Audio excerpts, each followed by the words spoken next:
ठिगनी बदसूरत लड़की को पसंद कर लिया भाई ने। भैया अपने फैसले पर एक बार और विचार कर लो। आप 5 फुट 10 इंच के हैंडसम डॉक्टर और कहाँ वो, ना कोई रंग रूप, ना हाइट, ना कोई दान दहेज मिलने की उम्मीद। ना जाने किस ठिगनी बदसूरत लड़की को पसंद कर लिया आपने। छोटे भाई अतुल ने अपने बड़े भाई धीरेन्द्र को समझाते हुए कहा, हाँ बेटा, अतुल ठीक कह रहा है। बहू तो ऐसी होनी चाहिए कि घर की शोभा बढ़ा दे। कहीं भी साथ आए जाए तो किसी से मिलवाने में संकोच ना हो। तुम्हारे लिए तो एक से बढ़कर एक अच्छे घर की खूबसूरत लड़कियों के रिश्ते आ रहे हैं। तुमने साधारण कद काठी की अवनी को पसंद करके ठीक नहीं किया। धीरेन्द्र की मम्मी साधना जी बोली, मम्मी, मेरे लिए कैसी जीवन संगिनी ठीक रहेगी यह बात मैं अच्छी तरह जानता हूँ। पत्नी बहू कोई सजावट का सामान नहीं है जिसका सुंदर होना जरूरी हो। अवनी एक स्त्री रोग विशेषज्ञ है और मैं चाइल्ड स्पेशलिस्ट। हम दोनों एक दूसरे के काम को अच्छी तरह समझते हैं। वह मेरे जीवन से तालमेल बिठा सकती है। दिल की बहुत साफ है। मैं यकीन के साथ कह सकता हूँ वह मेरे और मेरे परिवार का अच्छी तरह से ध्यान रखेगी। हम दोनों एक दूसरे की जीवन शैली को अच्छे से समझते हैं। मेरे लिए रूप से ऊपर गुणों का महत्व है। धीरेन्द्र ने अपना पक्ष रखा। अरे भाग्यवान, सुंदरता देखकर किसी भी व्यक्ति को परखना गलत होता है। सोने का कलश सुंदर होता है लेकिन यह पानी ठंडा नहीं कर सकता, जबकि साधारण से दिखने वाली काली मटकी पानी को ठंडा रखती है। इसीलिए पीने के पानी के लिए मटकी रखी जाती है, सोने का कलश नहीं। धन और काया कभी किसी की सगी नहीं रहती। धीरेन्द्र के पापा कमलेश जी धीरेन्द्र के पक्ष में बोले। पिता की सहमति मिलते ही धीरेन्द्र अवनी की शादी निर्विघ्न संपन्न हो जाती है। अपनी घर और अस्पताल दोनों जगह अपनी जिम्मेदारी बखूबी निभा रही थी। अब तो सासू माँ के लिए अवनी की सांवली रंगत और ठिगना कद उसके सौम्य व्यवहार और काबिलियत के आगे मायने नहीं रखता था। वह खुश थी कि उनका बेटा अवनी के साथ खुश है। थोड़े समय बाद छोटे बेटे अतुल के लिए धनाढ्य परिवार की खूबसूरत लड़की मेनका का रिश्ता आता है। मेनका अपने नाम के अनुरूप बहुत ही खूबसूरत थी। उसकी सुंदरता के मोह में बंधकर अतुल ने उसके बारे में बिना जाने शादी के लिए हाँ कर दी। शुरुआती समय तो घूमने फिरने रस्मों रिवाज में बीत गया, लेकिन थोड़े ही समय में मेनका ने अपना असली रूप दिखाना शुरू कर दिया। मेनका बहुत ही नकचढ़ी लड़की थी। परिवार के माहौल और रंग ढंग में ढल नहीं पा रही थी। बस इधर उधर घूमना, पार्टियों में समय बिताना है उसे पसंद था। परिवार की जिम्मेदारी उठाने को तैयार नहीं थी। वह अतुल से कहती, मैं ऐसी घुटन भरी जिंदगी नहीं जी सकती।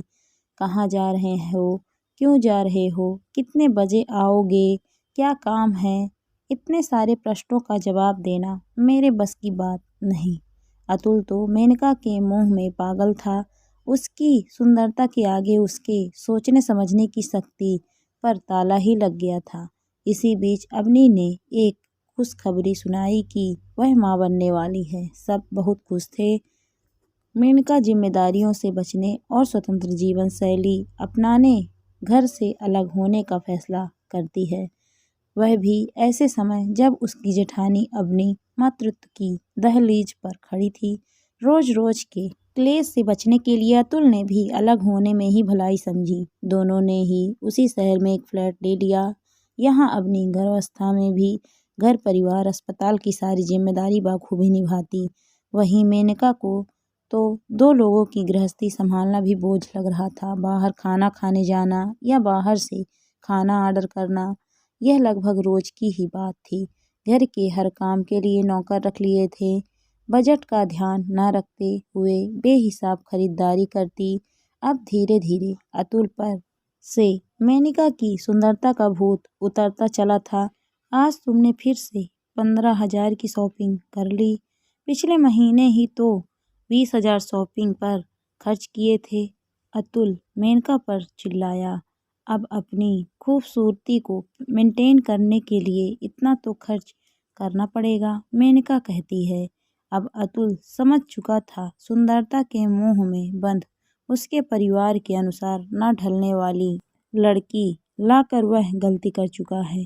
अतुल घर में शांति बनाए रखने के लिए मेनका के आगे हथियार डाल चुका था, लेकिन वह अपने परिवार से दूर खुश नहीं था। वहाँ ठीक समय पर अपनी ने स्वस्थ सुंदर बेटे को जन्म दिया। अपने की सास साधना जी तो बहुत और पोते की बलाएं लेते नहीं थकती। 16 महीने बाद अपनी थोड़े थोड़े समय के लिए अस्पताल भी जाने लगी।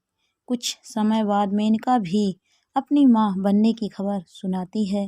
ऐसे समय में साधना जी ने बहू और बेटे को वापस अपने साथ रहने को कहा, लेकिन मेनका ने तो साफ साफ मना कर दिया और उसने अपनी माँ को अपने घर बुला लिया।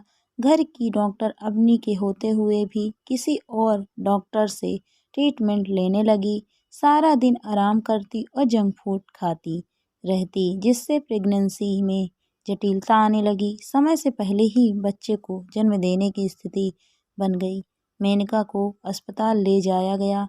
मेनका की हालत देखकर डॉक्टर माला ने तो हाथ खड़े कर दिए और कहा, यह केस हमारे हाथ से निकल चुका है, हमें किसी स्पेशलिस्ट को बुलाना पड़ेगा। आपको जिसे बुलाना है बुलाइए, बस मेरी पत्नी और बच्चे को बचा लीजिए।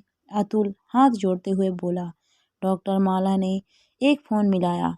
थोड़े ही समय में वहाँ अतुल की ठिगनी साधारण रूप रंग की भाभी डॉक्टर अवनी हाजिर थी।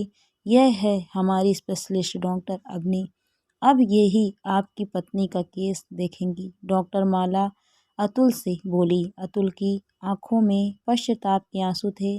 जिस माँ सामान भाभी का ठिगनी बदसूरत कहकर मजाक बनाता, आज वही उसके परिवार की रक्षक थी। आज अपनी भाभी के कद के आगे उसका कद बौना लग रहा था।